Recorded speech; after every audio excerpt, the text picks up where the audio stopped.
This update on Lulu Gribbin comes from the perspective of one of the bystanders who happened to be a nurse on that tragic day that Lulu was attacked by a shark and nearly lost her life. My name is Delanie Richardson. I'm one of the fortunate people who helped save Lulu's life that awful day on the beach. I was the one holding the tourniquet on her arm. I'm writing this as I'm currently on my flight to Charlotte to visit her, which I'm so blessed and grateful to be able to do. I was able to get in contact with Ellie, Lulu, and Blair earlier this week, and they have asked me to share my story, perspective of that day with all of you. This is going to be lengthy, so buckle in. Also a warning to anyone who may not want to hear some of the graphic details I will be sharing, with permission of course. A little bit about myself. I am a registered nurse and have been for about 9 months. With that being said, I am not an or trauma nurse. I work at USA Children's and Women's Hospital in Mobile, and I am a mother, baby nurse. I attended Coastal Alabama Community College and graduated in August.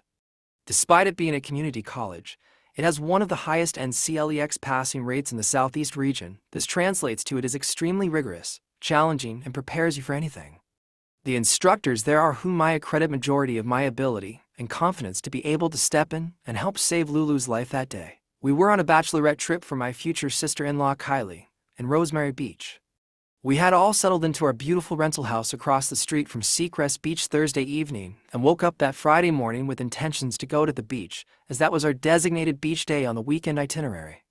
What wasn't on our itinerary was a shark attack, for sure. We actually had a slow start to our morning. Some went to get groceries, some went on a morning run, not me, and others went to a cute breakfast shop. Once everyone was ready, we took some pictures, opened our bridesmaids' gifts, and got dressed in our color-coordinated bathing suits and outfits. It was about noonish when we were all ready to go. We walked to the spot where the golf cart was said to pick us up and drive us across the street to the beach. We waited for a good 30 minutes in the blistering Florida heat when the golf cart finally arrived. All 10 of us got on, and I was surprised in just how long the drive was from our house to the beach access. Once we got to the drop-off zone we still had to walk down a long sidewalk and down a lengthy boardwalk and down, I think, 4 flights of steep stairs. This is when we saw just how packed the beach was. It's understandable since we had such a late start to the day, and it was a Friday. Truthfully, it looked like a kicked-over anthill. It was so full that we couldn't find a place to put our stuff down.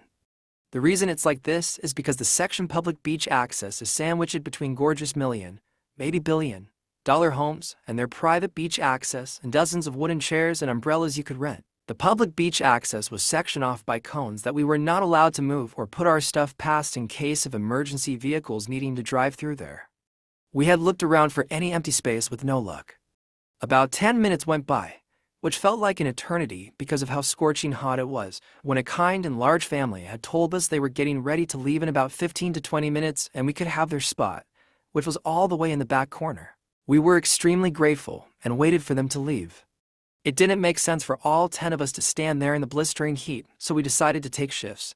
Half of our group went into the water and the other half waited for the family to leave respectfully. I was one of the people that stayed behind because I knew once I got in the water I wasn't going to want to come out. While we had waited for the family to leave, we heard sirens and a white emergency truck sped down the beach, exactly where the cones had been out for that exact reason. It was about 1-ish when that happened. Not ONCE did I think that would have been a shark attack just a few miles up the beach. I assumed a heart attack or maybe even a near drowning, but never a shark attack. The family left and we put all of our stuff down, and I swiftly made my way into the water, which was a gorgeous clear greenish teal color that day, and felt amazing. The water had quite a bit of seaweed, but other than that it was perfect. I made my way into the water with the hundreds of other people when the maid of honor, Jackie, Kylie's younger sister, asked what the flags meant.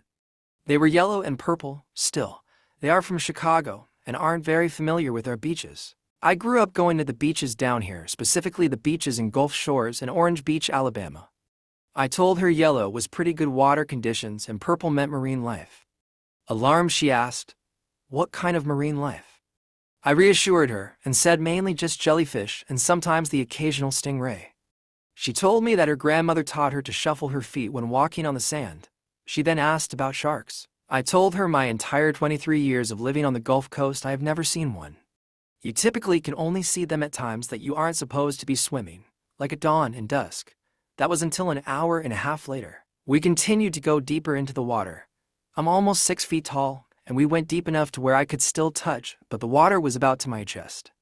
After reassuring them that I had never seen a shark and that we were safe, I felt like it would be a good time to tell them about the scary dream I had a few days prior to our trip. I had already told my sister about it and decided to tell the rest of the group too. We were at the beach on the trip we were on now, and were all swimming in shallow waist-deep water when Kylie, the bride, had gotten severely bitten by a very large shark. One of the bridesmaids, Margaret, had went to go and help her, but had also gotten bitten, but not as badly or as life-threatening. I was doing life-saving measures on Kylie, and woke up before I could see how the dream ended. It was very short, but very scary. The entire group, myself included, laughed it off. They called me a silly, crazy girl for thinking that could ever happen, and we continued to happily swim in the chest-deep water for what felt like hours. Again, I am not making this up. I know it is very unbelievable, but the entire group can vouch what was said before Lulu's incident, and trust me, they know, and I know how crazy I sound. I am an extremely religious person and feel that Heavenly Father was preparing me for what was going to happen that day. I am always very aware that we are in the shark's home, that we are in their territory. I know that there is a chance we could see a shark, but I have always found comfort knowing how rare it is and the likelihood of it actually happening. I always reassure myself anytime I would get scared, especially snorkeling in foreign waters on dozens of cruise excursions where I felt like the likelihood of it happening was higher. I felt comfort that day because of how many people were there and how clear the water was, knowing surely we'd be able to spot danger easier. Some of the group had gone into tan or walk along the beach, but I remained in the water the entire time. I had told everyone that day, while we were waiting for that family to leave, that there was no way I'd be getting out of the water once I got in because of how hot it was. I told them they'd have to drag me out when it's time to go. It was around 3 o'clock, and I had been in the water for quite some time when my little sister Casey said she was going to go in and get some ibuprofen because she had just gotten her wisdom teeth out a few days prior to our trip. I loved my little sister with my whole being and asked her if she needed me to go in with her, to which she said no the first time. We kept talking for a little bit longer with Jackie and Kylie, who were the only ones in the water with us from the group at the time. Casey then asked me if I'd go in with her, to which I fortunately agreed to. The water had pushed us to the other end of the public access, opposite sides from the back corner, where our stuff was. I asked Casey if we could swim back to our side of the beach and then go in, instead of going in and walking in our bathing suits in front of the hundreds of people on the crowded beach. Little did I know with that decision that we would be swimming towards Lulu and her friends, and also the shark. Casey and I were slowly swimming diagonally and taking our time and being silly, playing mermaids as we call it, trying to find a wave to body surfing on. We were about knee-deep and saw the girls from our group walking on the sand going to join Kylie and Jackie in the water, where we had left them. That's when we heard everyone screaming. I turned around and saw a swimming pool-sized amount of bright red blood just sitting on top of the crystal-clear water. Then in an instant, the clear water surrounding the blood turned white from people running for their lives. The blood, despite the utter panic, remained bright red and unfortunately unchanged on top of the water, barely mixing despite all commotion and panic for what felt like forever. I remember wanting that blood in the water to go away so badly, but it didn't for the longest time. It felt like forever. It felt like time was moving in slow motion. I didn't see the shark. I didn't hear anyone yell shark, but I knew that's what had happened. My mind immediately went to my dream, and I thought it was Kylie. I thought I had jinxed it. I felt so guilty. When I saw that it wasn't Kylie or Jackie in the middle of all the blood, I was relieved, but at the same time I was met with the same level of panic when I saw it was a little girl, someone's little girl. Once I had realized that all my people were out of the water, I basically dissociated. I don't remember hearing anything.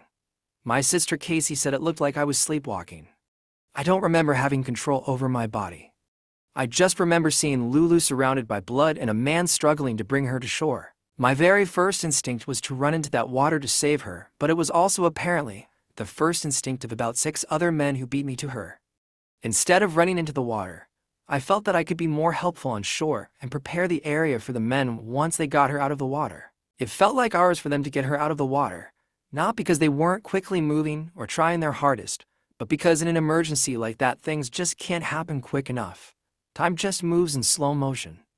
I remember wanting this nightmare to be over. Too for me, but for Lulu. As they were pulling her out of the water, she was in a Superman position, on her stomach. That is when you could see her arm, or what was left of it. A few inches below her elbow was what was remaining, so her hand, almost half her arm, was missing.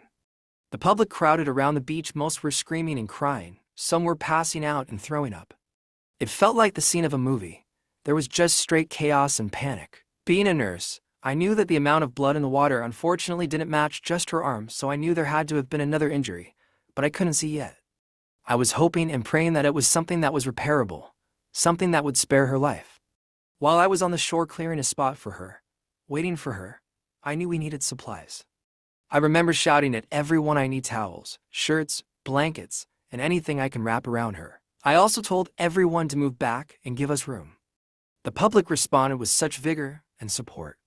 Things were thrown from everywhere. No one hesitated to give the shirt off their back. Because I could only see her arm at that time, I saw a man with swim trunks on and told him I need his drawstring. He began fumbling with it, and I believe I ended up yanking it from him. The other medical personnel on the beach had gathered things of their own, and we met in the middle, where we intended for them to lie Lulu down. I remember seeing an older lady step forward, and she told me she was a retired ed nurse. I was grateful for her as I felt like I was truly out of my element, but knew she would be able to step in. Once they finally made it out of the water, which again felt like centuries, that's when I saw it. I saw her leg. It was something out of a horror movie. Jaws doesn't compare actually. The entire front of her thigh was gone to the bone. Only the bottom half was left, which you could see from the top as it was attached to the back half of her bone. I remember seeing white fascia, yellow fat, red muscle, and lots of blood. In nursing school, I had been able to be present for an open heart surgeries, childbirth, C-sections, orthopedic surgeries, and so much more. I've seen and been in car accidents. I've seen my fair share of trauma before, and I was familiar with it. Nothing, and I mean nothing, compares to what I saw on the beach that day. They laid her lifeless, colorless, severed body on the beach, and I immediately tied the drawstring around her arm. I was flashing back to my nursing instructors, Valerie Rumley, Jennifer Killingsworth, and Carmen Godfrey, and the program they taught us called Stop the Bleed. It taught us how to tie a tourniquet, pack a wood, and hold pressure. This class was not mandated by the school or necessary for our RN license. Rather, it was something our instructors thought we should know and went out of their way to have it taught to us. We got certified by one of the instructor's sons, Owen Rumley, who is an EMT, I believe. They had us bring a roll of toilet paper that day and would pack the toilet paper into the hole as fast as we could. We giggled and practiced putting actual medical-grade tourniquets on each other and releasing them. I remember my instructors telling me, if it's not hurting them, it's not tight enough. They're going to beg for you to take it off of them. But losing a limb is better than being dead. Those words echoed in my head the entire time I was on that beach. I immediately went to care for Lulu's arm as the doctors and paramedics that were more experienced for this situation went for her leg. I remember us going around in a circle amidst the chaos and saying what our professions were. I don't remember hearing the doctors, but I do remember hearing anesthesiologist, EMT, and retired a nurse, and knew that we were in good hands, and so was Lulu. She was in and out of consciousness majority of the time, but she was alert, and her eyes got wide when I tied the tourniquet on her. Her arm is small, and since she's a teenager, and the drawstring was perfect for the job. I did the first step too when you tie your shoes. I didn't do a double knot or anything because I wanted to be able to pull tighter if necessary. I felt so bad for hurting her further, but remember what my instructor said and continued to pull it tight as I could, till the blood stopped. I don't remember what the doctors and paramedic had initially had on her leg because I was so preoccupied with her arm and keeping her awake. They probably had a bathing suit cover-up or something if I had to guess.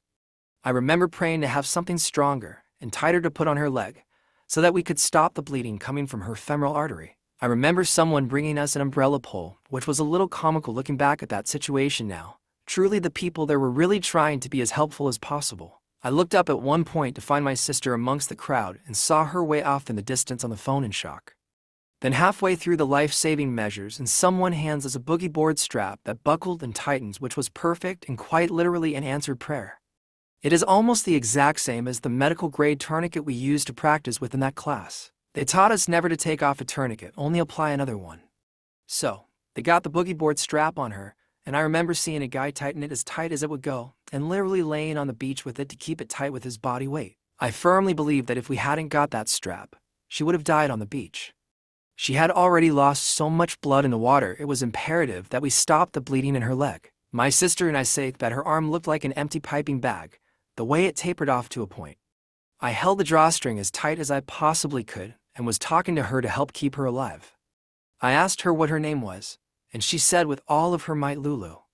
Being that I've never met a Lulu, and it's a very uncommon name, I thought she was so out of it, and couldn't articulate correctly, and I thought she said her name was Lola or Layla. It brought me joy later on after seeing press and others coming forward that her name was in fact Lulu, and she was with it enough on the beach to tell me that. I asked if she knew her blood type because I knew that would be the main thing to help save her life. She didn't, as majority of teenagers don't, and I don't think I know mine either. LOL, either A+ or ALOL. I remember hoping that her family wouldn't come over and see just how horrific her injuries were, because it is literally so traumatizing, and I don't even know this little girl. I empathize with her twin sister Ellie, who saw everything. It is something I know none of us will ever forget. Ellie was just as much help as the rest of us, the way she was at Lulu's head, helping her stay awake and comforting her through all of it. Their bond is extremely special. Unfortunately, where we had placed Lulu on the sand, a wave would come and completely wash over everyone. I couldn't help but think about how painful the salt water must have felt in her wounds. It had felt like centuries had passed by the time the paramedics came on the same white truck that had zoomed past our beach access on the way to the first shark attack. They handed me an oxygen mask to put on her, and then we had actual medical-grade tourniquets to put on her. One of them actually ended up breaking while they were applying it. Luckily they had more, but I'd like to think my drawstring was pretty perfect. They had a hard time putting the medical-grade tourniquet on her leg, again because you are supposed to remove a tourniquet once it's been placed, until I believe you're at a hospital, where you are able to go into surgery to cauterize the bleeding. There wasn't a lot of room since the shark bite was just inches away from her groin, and the wrap and the boogie board strap were already there, but luckily, they got the other tourniquet on after some struggle. After the tourniquets were applied, I stepped back and let the paramedics and other guys load her up onto the board to transfer her. They loaded her onto the back of the white truck, where they drove 20-ish feet, then had to take her up, I think, for flights on extremely steep stairs. I remember watching them struggle up the stairs, thinking how there has got to be a better system in place for emergencies like this. It is not accessible at all. Meanwhile, while all of this is happening, everyone is already out of the water, but the flags remain purple and yellow. My sister said that there were people who were in the beach houses surrounded the public access that were letting people go through their backyards and gates to get off the beach. There was so much congestion. Everyone was trying to get out of there. It was absolute chaos. After they took Lulu away, I went to go find my sister and the rest of the bachelorette party when I saw McCrae. She was sitting on the wooden beach chairs that you can rent, and there was a group of young girls that looked to be about the same age as her. I remember initially being frustrated since all of the care was going to Lulu, and we didn't even know someone else was injured. I then realized that McCrae was stable, and the young girls around her, so they had just become medical assistants, and they were able to wrap her foot up and stop the bleeding. Then the paramedics came for her, and I was finally able to make it back to my group in our little corner. They all hugged me as I cried. I saw the retired nurse in the distance, and we embraced. Both of us crying. Me, I think more so than her, she was mainly consoling me. I think she had been through something this dramatic a time or two in her days in seeing the other side of things. While we were holding each other, she was telling me sweet things like we did it. We did everything we could. You did a great job. I think she's going to be okay, as we continued to hug for well over a minute. She was a grandmother to me in that moment. She was everything I needed. I remember letting go of her and seeing some of Lulu's blood on her cheek. I tried to return the favor of fixing her and wipe it off, but it just wouldn't come off. After that, I went back over to my group and hugged them some more and talked to my sister. All of a sudden, I felt the rush of adrenaline from the situation just hit in my stomach, and I projectile vomited onto a nearby sand dune. Some girls from the group asked the people next to us for some water. They handed us 2 bottles. I drank out of one, and they put the other one on my neck. As this is happening, half of the group left to get the car. We weren't waiting for that golf cart. The other half stayed and comforted me. The same girls that gave us the water asked us if we wanted to join them together in a prayer. We all held hands in this giant circle of 20-ish people, and this little teenage girl offered up the sweetest prayer. Praying over the victims, Lulu and McCrae, praying over their families, pleading that she will live. After that, there was a group hug and lots of sobbing. I see an older man who was the sheriff walking around the beach talking to people, looking like he's searching for someone. He asked if there were any witnesses, anyone that saw the shark or helped with her care on the beach. This woman tells the sheriff that her husband was the first to get to Lulu and pulled her away from the shark. I walked up to the sheriff and told him I was helping her on the beach on her arm. He asked both of us to walk with him to their trucks and write a statement. During our walk, he said, It's so crazy, this is the second shark attack into hours. It almost stopped me in my tracks. That was what the emergency white truck was for when we first got to the beach. I was so mad. Had we known about the first shark attack just miles from where we were, I wouldn't have been in that water, and I guarantee you Lulu and her friends wouldn't have been either. I guarantee you we wouldn't have been out that deep, literally up to our necks. It's so hard not to think about the what-ifs. What if we knew about the first attack? What if they changed the flags to double red after that first attack? What if the white truck that was driving to the first shark attack would have just yelled out his window on the way there at 1 p.m.? Would Lulu and McCrae still have been attacked? Would Lulu her limbs today? Nowadays, I catch myself thinking about the different outcomes, and it doesn't do any good. To me, it only makes me more angry and frustrates me. That could have been ANY of us in the water that day. After going through all of those thoughts in my head in an instant, he brought us to the many sheriff trucks that felt like they had magically appeared. We were still in our wet bathing suits, and I felt so bad sitting on these nice cloth seats. He reassured me and climbed into the truck with the AC on full blast, which felt amazing. He kept referring to me as young lady. The sheriff gave us each a piece of paper and one pen to share. I went first and wrote my statement, while the guy who I now know as Stephen Bean told me his story, which is now posted on Caring Bridge, so no need for me to rewrite it here in my already lengthy post. I finished my statement and left him in the truck after we shook hands and exchanged names. I thanked him for what he did, because without him I couldn't have done what I did. What we did. Who knows what the outcome would have been had he not gotten to her when he did. I'm grateful for him. He is the true hero in the story. After I left the truck, I went back to my group, and we walked back the extensive walk from the beach to where our friends had the car waiting for us, which was so nice. We got back to the beach house, which before was filled with giggles and laughter, was now silent. Nobody was really speaking. My husband called me and said, "Hey babe, what you're doing?" No one had told him. I had to relive the story and tell him what happened. During the chaos of everything, he had been forgotten, which was totally understandable, just funny. After that, my older brother called and he told me I was such a hero. I didn't feel like I was. I was numb. We were told there was a press conference, so we hurried and hoped on there, only to be left more frustrated than we were before watching it. Things were said like we'd changed the flags as fast as we could, which hadn't been changed even after we had left, which was at least an hour. They were still yellow and purple. We handled the situation fairly well, I would say. Things like this don't ever happen and probably won't happen again for another 30 years. This was a freak incident. I hated that press conference. I felt gaslit. I was hoping the victim's family weren't watching. We then all talked about our plans for the weekend, canceled our boat day, rearranged our plans the evening, and just stayed in for the night.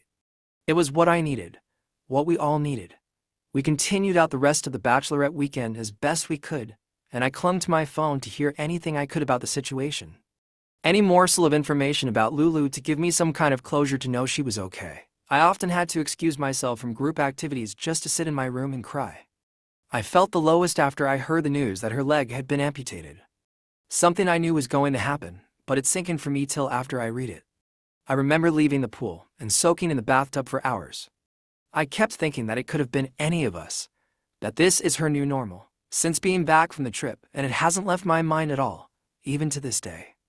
I am forever changed by that day, as are many. We got out to my work, and all of them think it's so cool. They said I should switch specialties and do something trauma like the They also said that I'm a hero. Truly, I don't feel like I am. I will always feel like I could have done more. I don't know how to close out this story because it isn't over, and it will never be over. It will still live in my mind as long as I live. I was fortunate enough to fly up to Charlotte and stay with my brother and his fiancée Kylie, whose bachelorette trip as was, and be able to see Lulu and meet her family.